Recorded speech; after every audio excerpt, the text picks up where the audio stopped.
Okay, you are listening to the award-winning Philadelphia Hall Monitor here on WPPM 16.5 in Philadelphia, on Comcast Channel 66, and streaming live at phillycam.org. You can find us on Twitter at Hall Monitor WPPM, on our website, www.hallmonitor.org, or on Facebook at PHMWPPM, excuse me. Tonight, we'll be joined by Judith Robinson, a member of the 32nd Ward RCO, to discuss the ongoing controversy around the 22nd Police District headquarters. And independent journalist Nigel Thompson will join us to discuss ADA compliance here in Philadelphia. But first, Denise, how are you tonight? I'm good. How are you? I'm fine, thank you. It's one of, I guess every week is like this, but it just feels like there's too much going on. And exactly. We're going to talk about some of that in the second half of the show. But before we get to that, here's an interview Denise and I did earlier today with Judith Robinson.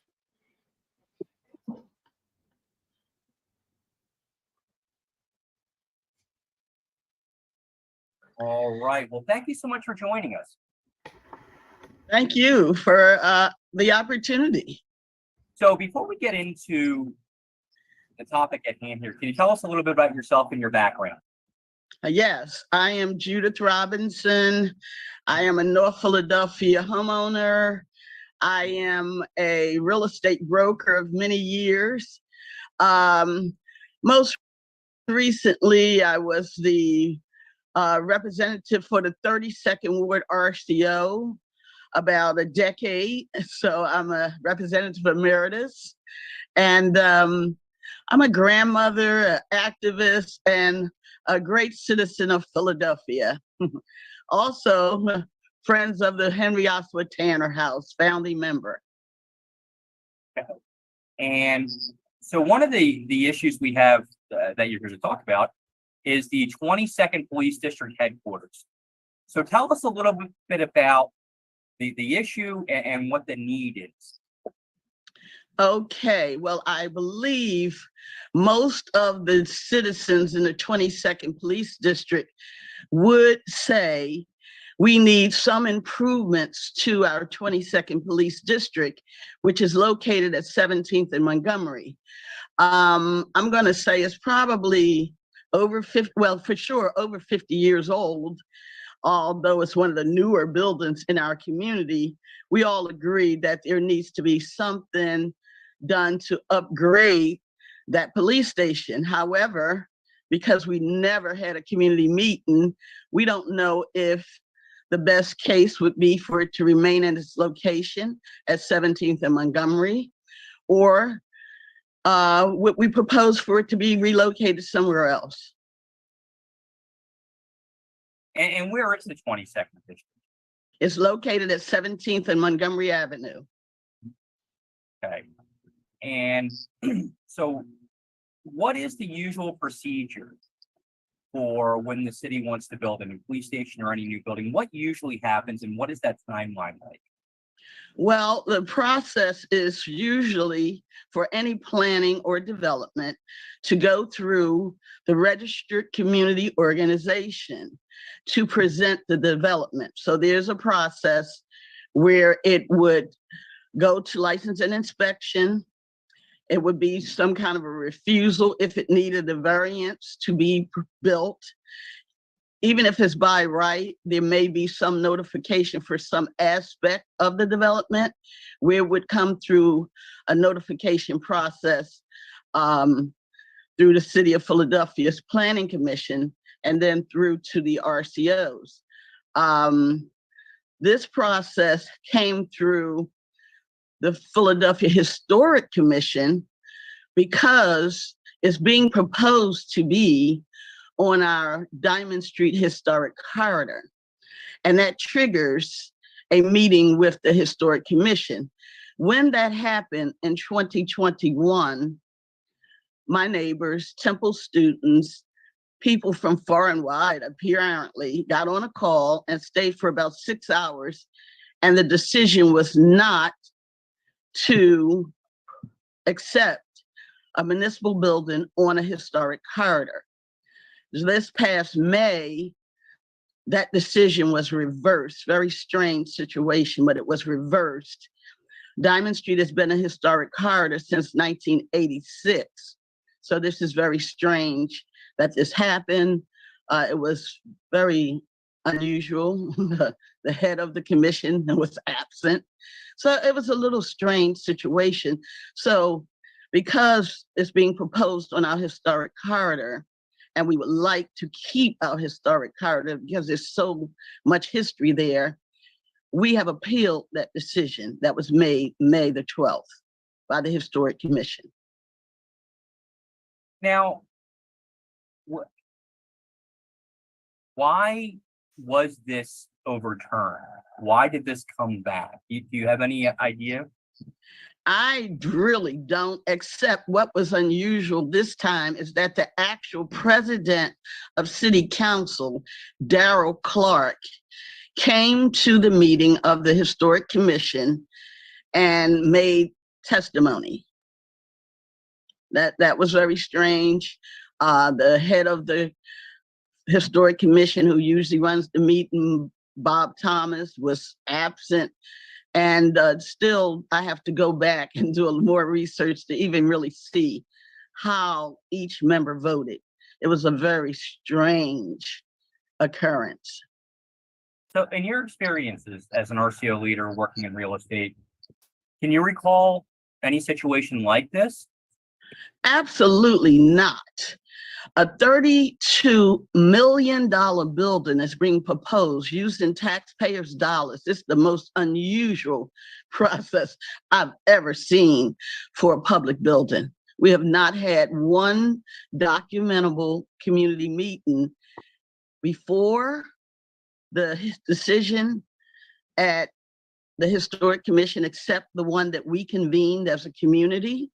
And we have not had one documentable meeting after that up until May 12th, when the decision was overturned. As a matter of fact, there was some whispering around the neighborhood, and I was so concerned back in February of this year that I reached out and sent an email to the Historic Commission asking, had there been any reappearance of this case? And at that time, they said absolutely not, that they had not heard anything from the city for the past 2 years. So I was really taken aback when about in April, I received an email from the same person at the Historic Commission telling me at that point, a new project has been presented and that it in fact was even larger than the last time. This time they wanted to add a Powell Center or some kind of quote community center to it. And we're very concerned about that. All right, I'd like to bring you Denise Murray here on Philadelphia Homeline. Thank you so much for giving us some of your time, Ms. Robinson. We really appreciate it. Sure, anytime. I guess my first question, because you're saying that the Diamond Street Historic District, for our readers and for our listeners who might not know what makes this district historic, can you talk a little bit about that? Absolutely, I certainly can.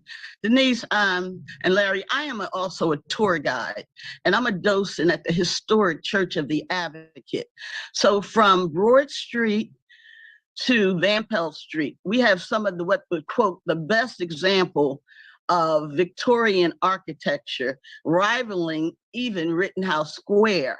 So from Broad Street, we have Frank Furness as an architect, the same architect that created our lovely Pennsylvania Academy of Fine Arts and other beautiful buildings throughout the city of Philadelphia. We have an Angus Wade as we move westward on Diamond Street. Lovely Moorish design, beautiful, never to be built again properties. Some of them have been demolished. We'll talk about that later. But we have such a great example.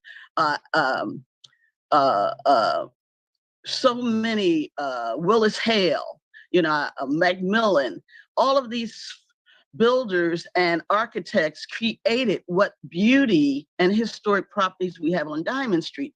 So back in 1986, a gentleman named Randall Bowen, who was an employee at the Historic Commission, thought these properties were so unique and that they must be designated and preserved. He designated Diamond Street as a historic district, a whole district, because it's just not Diamond Street.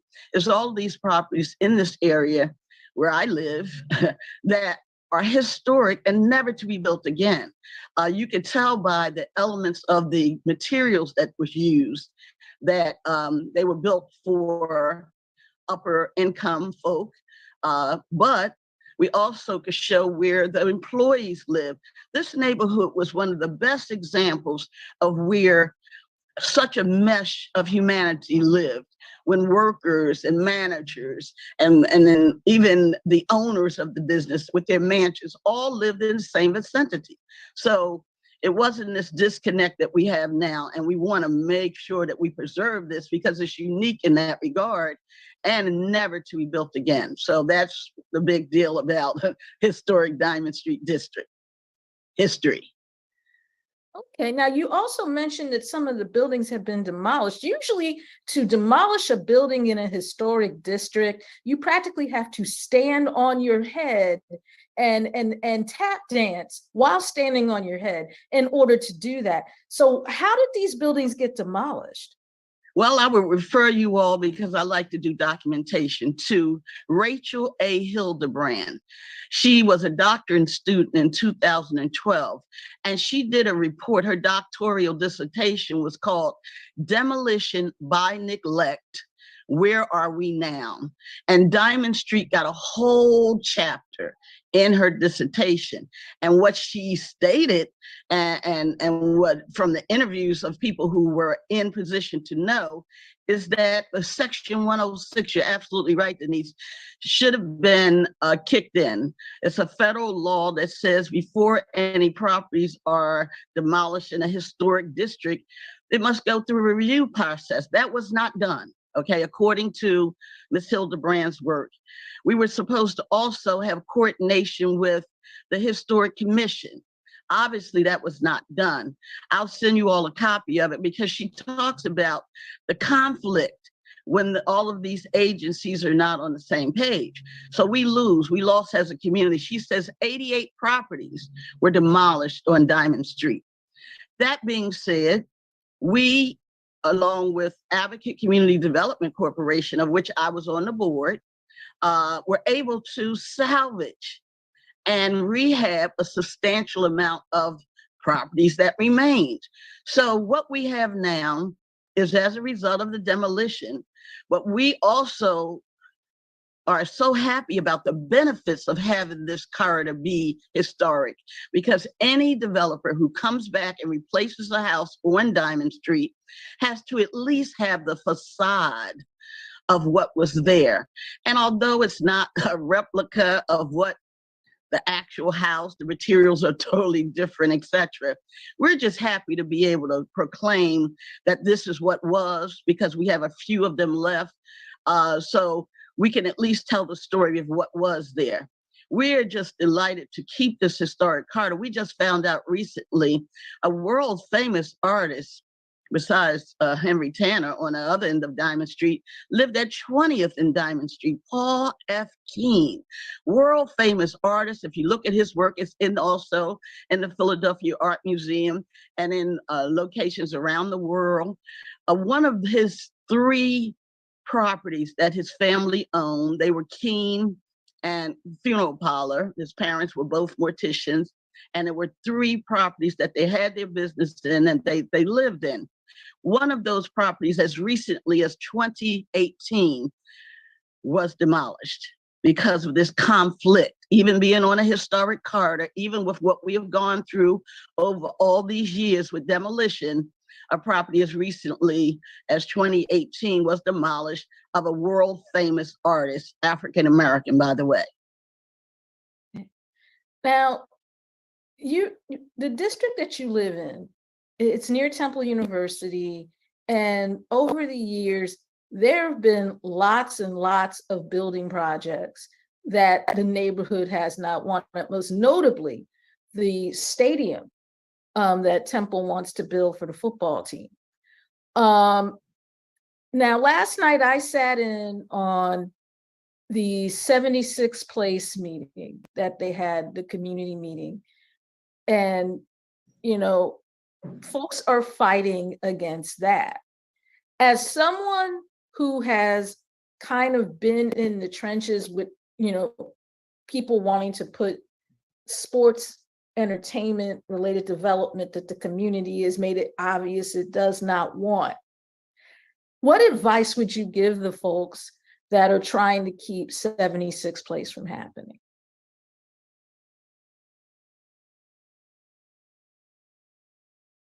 We can't hear you. They have a great job of getting publicity, a very good job of having many people fight their battle. Fortunately, here in North Philadelphia, we don't have that support. So I'm going to mind my business, be honest with you, and focus on what we're talking about here, because, you know, we just need all the help we can. Thank you.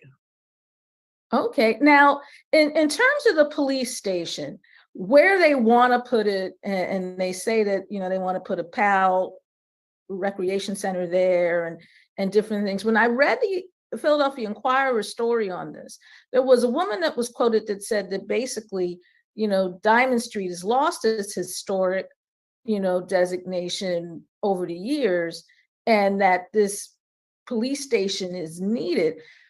I guess. Listen, let me say this to you. Let me answer your question. Okay. The benefits still remain of the Diamond Street Historic Corridor. Can you hear me? Yes. Yeah, okay. So the benefits still remain. If we were to propose that land that they're proposing the police station on, we have pictures of the houses that were there, and we would get the replica of those houses back. The lady who mentioned that is unfortunately misguided, a long-term resident, but just not aware of the benefits of keeping our historic corridor. We have two properties right now, 1825 West Diamond and 1829 West Diamond Street, that are being put back as a replica per se, with the facade on the front of the two properties. And they're the beautiful Angus Wade Moorish design. So we're going to take those properties that come back. So that person was just misguided. Anybody who does not know the process should check with the Historic Commission, and they will be directed as to what happens on a historic corridor and what the benefits are. And we want to keep those benefits. That's why we're battling to keep our historic corridor from Broad Street all the way to Van Pelt Street, because Van Pelt Street has one of the best examples of Willis Hale designs. Okay. Now, have they told you when they're going to make a decision, a final decision on this?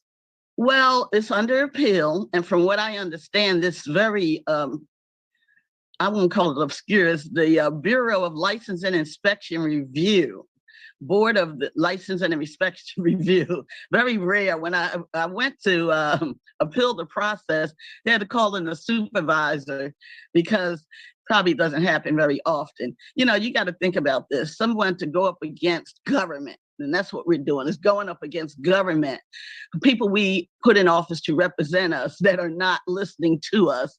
So then we have to move forward in an appeal. So it would probably take up to 6 months. I don't know. We shall see. We're waiting patiently, because in another 6 months or so, we will have a new administration. Our council president is retiring, and we will have a new elected official. And then hopefully we can have some respectful community participation and have input. We have so much land in the 5th District. We're not landlocked. That's one thing that's great about the 5th District. We probably have more vacant parcels than any other district in Philadelphia besides the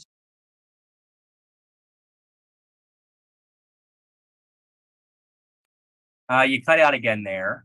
push with on our historic corridor when we have so much vacant land. So we have alternative sites for this proposed police station, as a matter of fact. Between 19th and 20th on Norris Street, we have parcels that are already under the government's ownership. So we're proposing, and we even suggested that to our council president. So it's not like they don't know that we have many, many alternative sites. And listen, we have a great captain. We have some great officers there at the 22nd District, and we certainly would want to give them the best of forensic, top of the line police station, but we don't even know what that is because we haven't had a respectful conversation. And it's truly unfortunate because I am very much interested in planning. I'm a real estate professional. And the last thing I would want to do is get short shift on something as major as a $32 million police station. Let's have a conversation, please. We're asking all the citizens to weigh in on this because just like in Chinatown, this is a community.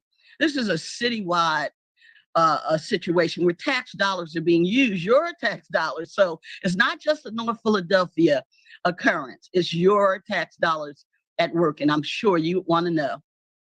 Okay. Well, thank you so much for giving us your time. And I'm going to give you back to Larry McGlynn, my co-host, and you're listening to Hall Monitor on WPPM 106.5. Right. Thank you, Denise. Thank you, Denise. Robinson, thank you so much for being with us. Before we let you go, is there any way people can learn more about this? Absolutely. We have a petition on change.org. Look for the 32nd Ward RCO petition there, Judith Robinson on change.org. I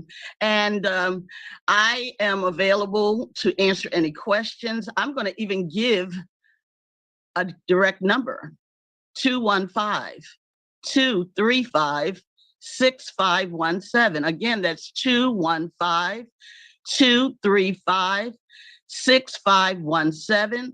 They also can go to the Philadelphia Historic Commission website and weigh in on that meeting that was held May the 12th, or the one that was held in June of 2021. They also can look up demolition by neglect online.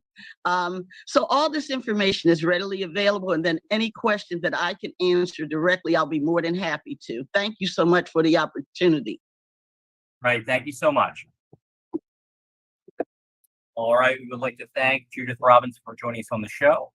And now, Denise, we are going to welcome Hall Monitor correspondent Nigel Thompson. Hello. How are you guys doing? Good. How are you tonight? I'm okay. A little nervous, but I roll with the punches. I roll with it. That's how we do it. Nothing to be nervous about. We're very excited that you're here and are going to be here routinely. So we're very excited about that. So Nigel, tell us a little bit about what we're going to discuss tonight. Sure. So I think I just want to start by just, if we're going to talk about ADA compliance in Philly to some degree. Basically, if you don't know what ADA is, it's the Americans with Disabilities Act, and sort of how Philly matches up on that front. I think I first just want to share sort of where I come at this issue. I grew up with a brother, an older brother, who has cerebral palsy, and he is wheelchair bound, and he'll be for the rest of his life. So, I have a unique perspective on it. And I think disability rights, and disability advocacy in general, is something that not many people really think about unless you have somebody in your life who is disabled, like a significant other, or it's part of your family, or you yourself are disabled. And I'll also preface that the basis of this conversation also is people with mobility disabilities, but that's just one part of the entire disabled community. And for Larry and Denise too, if you guys have any questions, as I talk, feel free to stop me and let me know.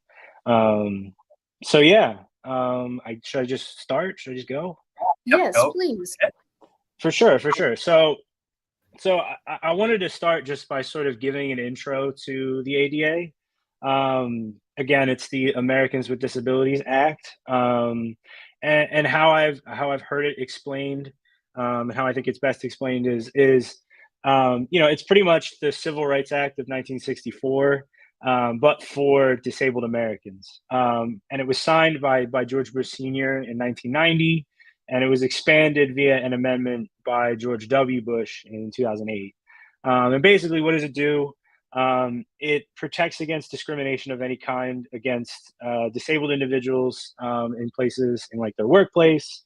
So like employers have to provide adequate accessibility for their disabled employees. That's Title I. There's 5 titles. Title II, which is kind of more in line with like Philly and what I'll talk about a little bit later. But that's like public entities, so like school districts, municipal governments, state governments, public transport's in there, and so is public housing. Again, things need to be provided so that these services and these also infrastructure like buildings are accessible to these individuals. And then the third is public accommodations, and that includes like commercial businesses. So it does dip into like the private world, not just public, and also includes like hotels and other types of lodging, restaurants. Title IV deals with like telecommunications, which is broadcast television. That's when it was first introduced. That's what it is. But I think what we're seeing now, especially with a lot of the ways it's being utilized in, class action suits, is it's being utilized against websites that aren't accessible, or social media platforms that aren't accessible. So how does Philly comply on this front? That's sort of my next section. I think like other major cities, especially those in the Northeast, ones that have a lot of history, it has a lot of work to do. Let's just put it that way. Most recently, and this is kind of how I expanded what I'll talk about, but most recently, the city settled with a group of like 4. It was a class action lawsuit, and it was all about mobility within the city. So mobility when it comes to sidewalks, how people in wheelchairs get around within the city. And it reached a settlement where, and if you want to look it up, it's called Liberty Resources Inc. versus City of Philadelphia. The settlement happened a little less than a year ago. In October, it'll be a year, but it was first brought in 2019, like right before the pandemic. And basically, what the city settled with was that it would install 10,000 curb cuts throughout the city over the next 15 years. And if you don't know what curb cuts are, it's also called curb ramps. Basically, they're where the curb or where like the sidewalk meets the road and it indents. It's so people who are in wheelchairs can sort of easily transition into the road.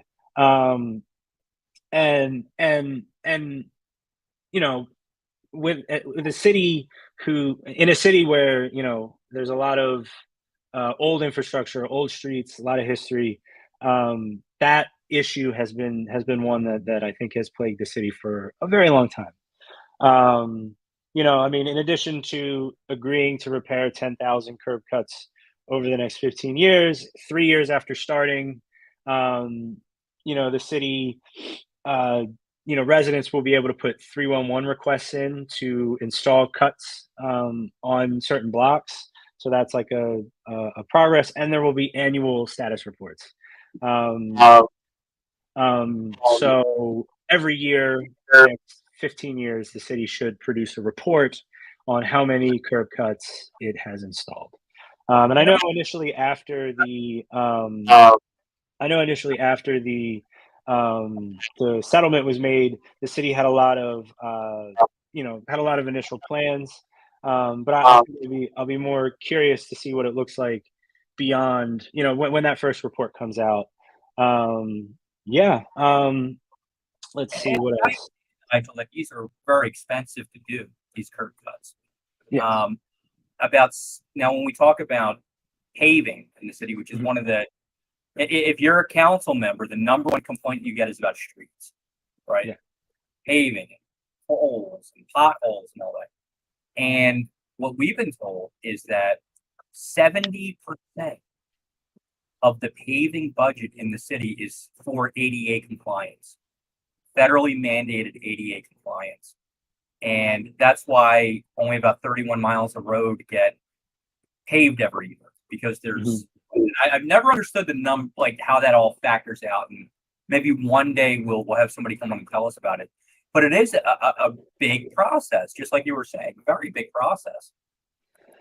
Yeah, yeah. I mean, that makes sense. I mean, for it to be that much. I mean, I know the streets department, beyond, in response to this settlement that they had, um, in response to the settlement that they had, they've installed like a new, like there's like a team within the department to deal with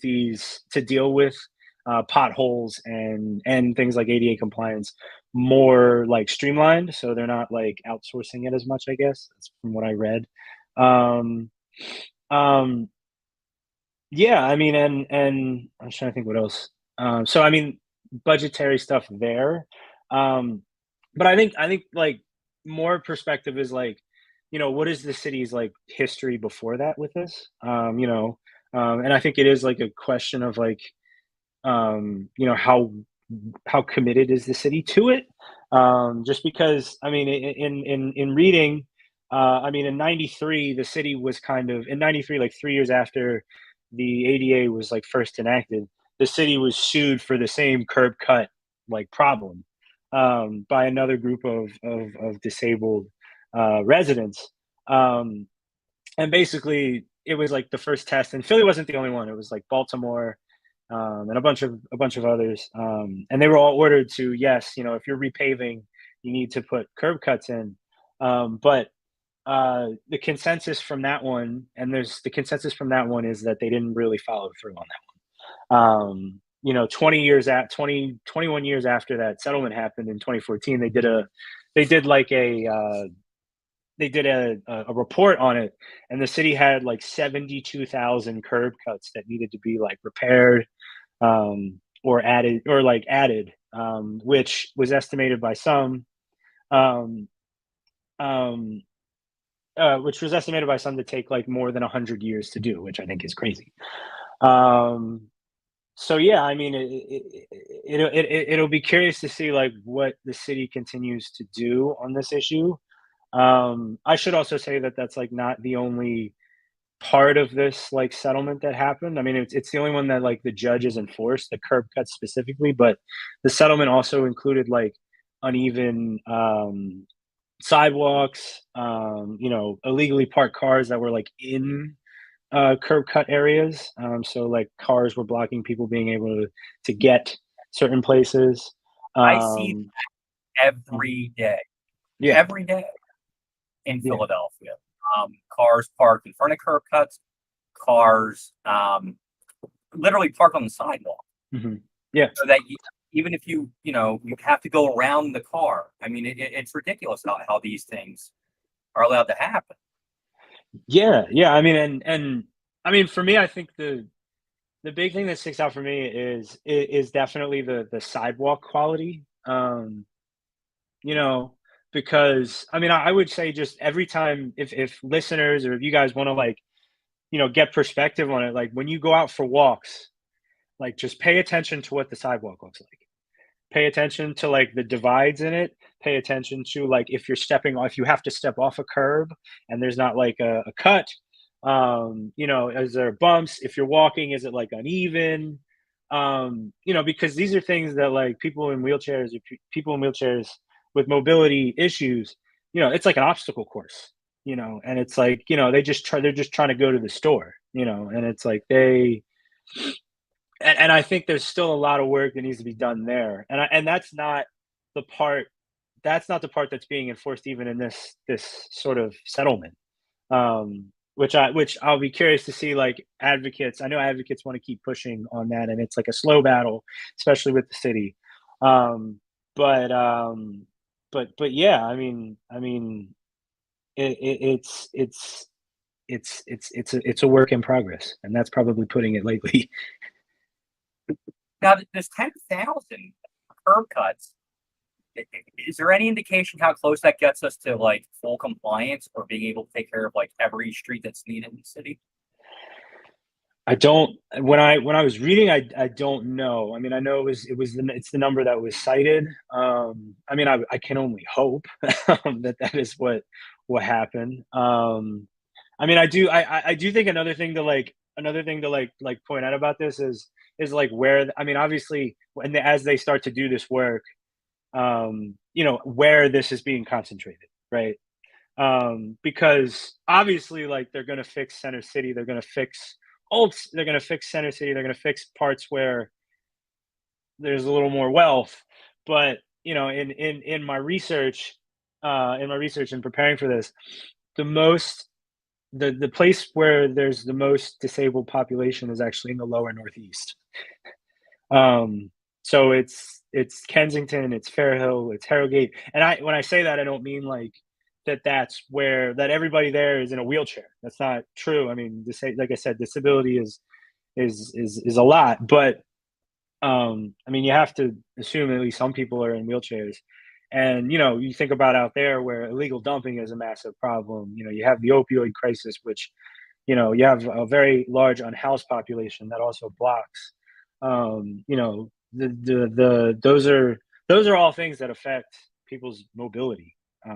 And I think that's another thing to like consider when we have this conversation. Yeah. Now, Go did for it. this only cover curb cuts, or did it cover all forms of mobility when it comes to people with disabilities? Because I get on the bus a lot, Mhm. and like particularly the 23, where there are several dialysis machines along Germantown Avenue and North Broad Street. And when you're a double amputee, or you're blind, or any number of disabilities, and you have to get on a bus, depending on who the bus driver is, this is either a good thing or a bad thing. Does this settlement cover any of that, or is it just focused on the curb cuts?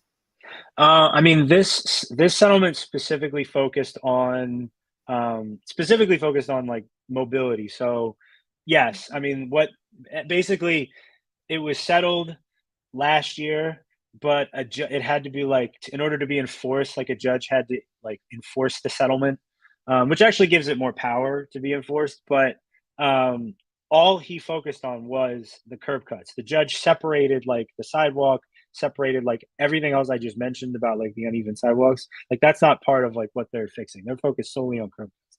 So I guess, yeah, that's a long answer to say, yeah, no, it doesn't include public transport, which it should, because I mean, I can provide like personal anecdote on that. I mean, kind of like how you're saying, like you've seen WMPTs try to get on there. My brother's not a city resident, but his wheelchair is too big to get on. His wheelchair is too big to like sit comfortably in a regional rail line. He could never get on a subway. So there's a lot of considerations there too, in terms of like how public transport is accessible or not. I mean, yeah.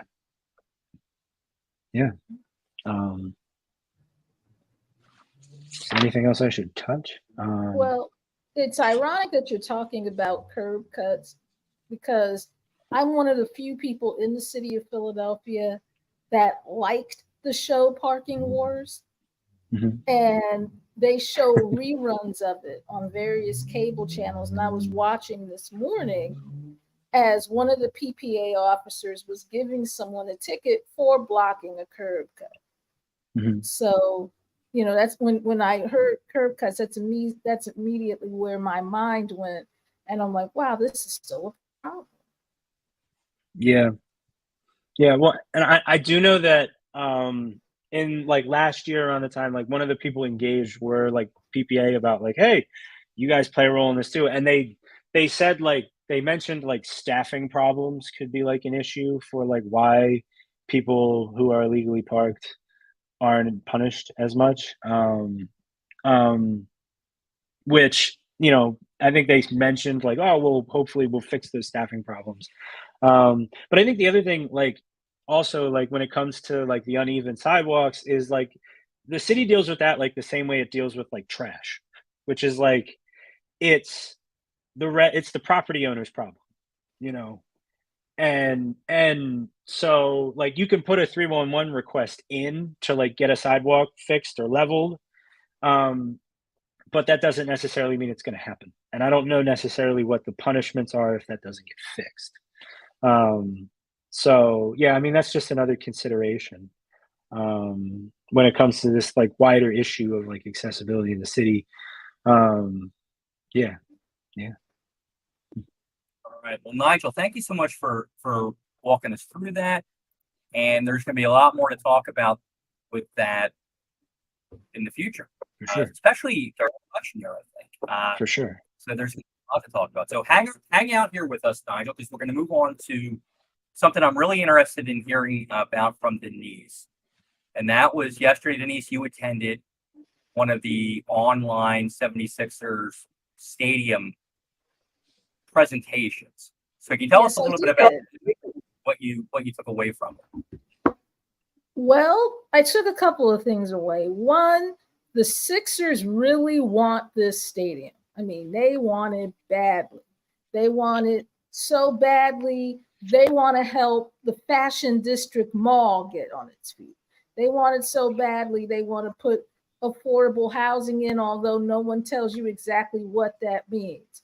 They want it so badly that they're willing to allow community groups to use 76 Place once it's built. They really want this badly. And they were talking about some of the modifications that they've made to the original plan, some of the stakeholders they've talked to in pursuit of getting those modifications done, and the economic impact to the city. Now, the number they kept throwing around, and folks kept saying, well, where did you get this number from? Is that if 76 Place is built, it stands to raise $1 billion in both taxes for schools and taxes for the city, in terms of income, in terms of economic development and economic generation. They couldn't tell you where they got that number, but I'm sure that as this process goes on, they'll give you some idea. Now, what I found most interesting about the fact that this was an online presentation that was under strict Zoom guidelines, you couldn't just hop in and start chatting, you couldn't do any of that, is they were fairly honest about why they chose to do it this way instead of having an in-person meeting. They chose to do it this way, according to the folks that ran the meeting, because they didn't want to have people shouting out at them. They didn't want to be interrupted as they made this presentation. They said, we're doing this way because we want people to hear the truth without interruption. And considering some of the people that were probably on this Zoom presentation, they probably were not feeling that at all. And the truth, which is our version of the truth. Yes. The thing that we want you to hear, because when you speak to people who live in these communities, they're telling you, well, no, this is not what we expect. This is not what we're going to see.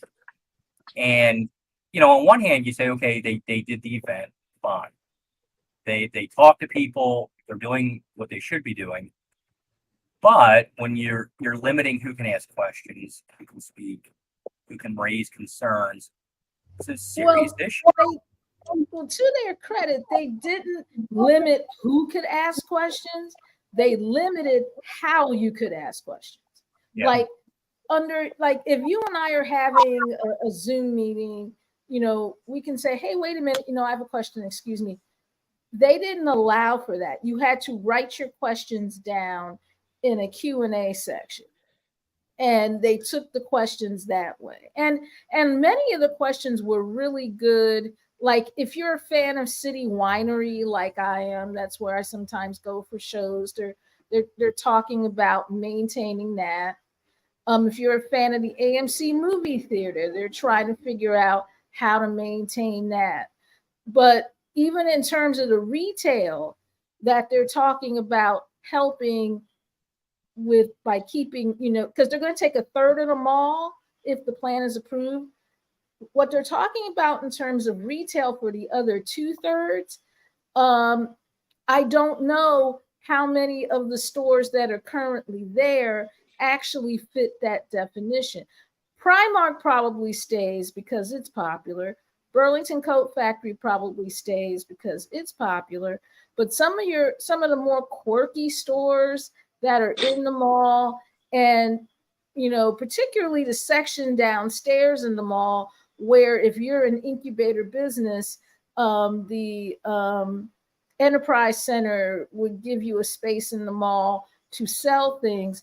I don't know if that remains. I don't know if the Round One bowling alley and arcade remains. And a lot of the folks that were on the call last night were like, our kids use these things. Our kids go to these venues. Our kids use this movie theater. They use Round One. They go to City Winery. And we don't know. And you're talking about having like retail as part of your thing, and it'll be open 24/7 instead of just 150 dates a year that it would have, that it would have been open if we had gone with our initial proposal. But we're not sure if we trust you on this. Now, this is not the only meeting they're going to have. They're going to have another meeting. They're going to have 3 more meetings later on this month, including one in Mandarin Chinese and one in Cantonese Chinese. And those 2 are very important because the main opposition for this stadium is coming from people in Chinatown. When the plan to build a stadium in Center City was announced, Asian Americans United, before the ink was dry on the story in the Inquirer, issued a press release saying no. And while it looks like the 76ers have all their ducks in a row for this, too bad they don't have it for the product on the court, but that's another story. But they seem to have all their ducks in a row for this. But there are still a lot of questions out there. Like the main question I had was, when you say you're going to put up 79 units of affordable housing, what does affordable mean? And is it affordable for whom? Because you have to remember, you are building this nice new arena, and what kept coming up last night is that Philly should have more than one arena. It should have more than just the Wells Fargo. That's why we don't get all of the big concerts that we could, although, you still have Citizens Bank Park and Lincoln Financial Field, and they seem to be doing pretty well for like Taylor Swift and Bruce Springsteen and Beyonce. Yeah. But they have to explain what affordable means in the poorest city of its size in the United States, because affordability for you and me and affordability for a person with a disability that wants to move into a nice place that's ADA compliant are 2 different, and in some cases diametrically opposed things. So Denise, anybody who went to this who maybe was on the fence, mm-hmm. Did they come out feeling better, worse, or about the same? Well, it depends on what question you were looking to get answered. If you were looking to get answered the question, what about neighborhood displacement? They say there's not going to be any. It's because one of the things that kept coming up the most when this project was announced was the Chinatown of Washington, D.C. when the Washington Wizards built their new stadium, they basically rendered Chinatown irrelevant in DC. In fact, it's a stop on the metro, but maybe there are 3 blocks of Chinatown proper, and the rest is this stadium. And that is the big fear that everyone has. They say there's not going to be any land displacement, that nobody's going to get displaced. And in fact, we're going to add more housing. So if you came in and that was the answer you were seeking, then you might feel a little better about it. But if you came in with, with the attitude that I really don't want this, I don't know if it changed your mind a whole lot. And, because of this, one of the most important people in city council this session is going to be Mark Squilla, because if Mark Squilla doesn't introduce the legislation that makes 76 Place happen in terms of the zoning variances and different things, the tax breaks and the different, and that was another thing. Now that I'm jumping all over the place, that was another thing they kept bringing up, that this was going to be a privately financed stadium. And it's going to be privately financed. They're going to give it to the city for 30 years. And then after that 30 years, it reverts back to the Sixers, and they can either decide to renew the lease and go back with the city, or they can decide to do something else with this building. So they're saying, it's privately financed, so there's no taxpayer money involved, but there's still going to be tax breaks asked for. There's still going to be zoning variances. There's still going to be traffic issues. And they talked a lot about the traffic studies that they've done and told. And the thing is, if you really want to see the presentation from last night, Hall Monitor viewers and listeners, you can go to the 76 Place website, and they say that all of the material is there for you to look at, including the traffic studies. But all of that is dependent on what city council does and what city council allows. So Mark Squilla is going to be the guy to watch, because he has said publicly that if the community does not want this stadium, he's not going to introduce the legislation. And to be honest, I'm not sure that he's going to be able to withstand the pressure from the building trades, from the 76ers, and let's be honest here, after January, from the mayor's office to get this done. So it's going to be interesting to see what he does. If he, goes with what the community is telling him, which most of the community is telling him, we don't want this here, or is he going to allow himself to, go in another direction? I don't look at a $1.7 billion building and say, I'm going to live there because it's affordable. Like, none of that makes any sense to me.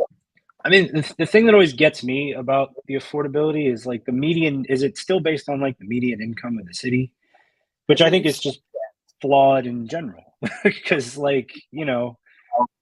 it's like 50 some thousand, whereas like in some neighborhoods the median income is 30,000. Yeah. So it's like it doesn't apply to every neighborhood. And when I was in college, actually, one of the neighborhoods I reported on was Chinatown, and there's a decent amount of low income people that live there, and it often gets grouped in because it's in center city, that it's that it doesn't have those problems, but it does. So I think, I also just bring questions on that when it comes to like affordability. And another thing that they talked up, and it just popped into my head. Another thing that they talked up a lot was the security angle. We're going to make this area more secure. We're going to add cameras. We're going to add police. We're going to add security. We're going to make this more secure. And, I think that's going to get them some brownie points, because everybody is afraid right now. Everybody's afraid that they're gonna, if you're walking around Market Street after a certain time of night, you're gonna get knocked in the head and have your purse stolen. So when they were talking about, more security, more police, we're gonna pay for it, and all of that, they probably did, to answer your question again, Larry. They probably did change a mind or two with that.